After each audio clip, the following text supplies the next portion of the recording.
Hapana chinotishamisa hedu panyaya yavaouta muzembi. Ndirikuona panapa kuti judgment yabuda kuhigh court uko iri kuratidza kuti vaouta muzembi vakasungwa vasina mhosva yavakapara. Asi vaouta muzembi sekuziva kwetiri kuita vakagara gore rese vari kurimandi vachitombonyimwa nguva yekubhadhara mari yechibatiso, mari yebail out. Ende tikada kutarisa zvekare kuti pakatanga kusungwa vaouta muzembi mukanotarisa Hope Chinono akatombotaura nezvenyaya iyi kuti aiwa iyi yaitwa apa inonzi catch and release, achazobudiswa zvake mukomana. Saka tiri kuona panapa kuti last week vaouta muzembi vakanzi vabhadhare mari yechibatiso, mari yebail out.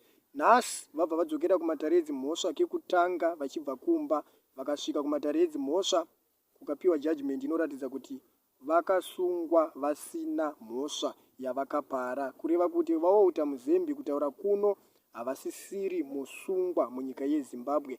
Isusu zvekare tinobva tatoziva kuti muZimbabwe hamuna jeri revanhu vanoita corruption, hamuna jeri revanhu vanoita huori. Because tikada kutarisa zvekare tinoona kuti vanhu vakaita sana Priska Mupfumira vakadya mari yekunasa, mari yepenjeni.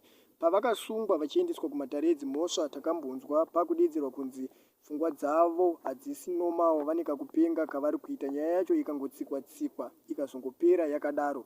Takazoona zvekare vanhu vakaita sana Hendrita Rushkwaya vakabatwa paairport vane mabhegi akazara goridhe vachida kuflya kubuda munyika kuti vaende naro kunze kwenyika zvisiri pamutemo. Asi takazonzwa zvekare kumatare edzimhosva kwakuiswa defense inoratidza iyo kuti amai Hendrita Rushkwaya vakatakura bhegi risiriro. Harisiriro bhegi ravaida kutakura, rine goridhe ravakatakura iroro, harisiriro bhegi ravakatakura. Nyaya dzacho dzikangotsikwa-tsikwa zvekare dzikangopera dzakadaro, zvichireva izvo kuti muZimbabwe as long uchiwirirana nemutungamiriri wenyika hausungwe. Asi kana uri munhu anopikisa mutungamiriri wenyika sezvakaita ana madzibaba veshanduko, ndosaka muri kuona kuti nyaya dzavo kutaura kuno hadzisi kutaurwa nezvadzo, vari kungoramba vakavharirwa mukati.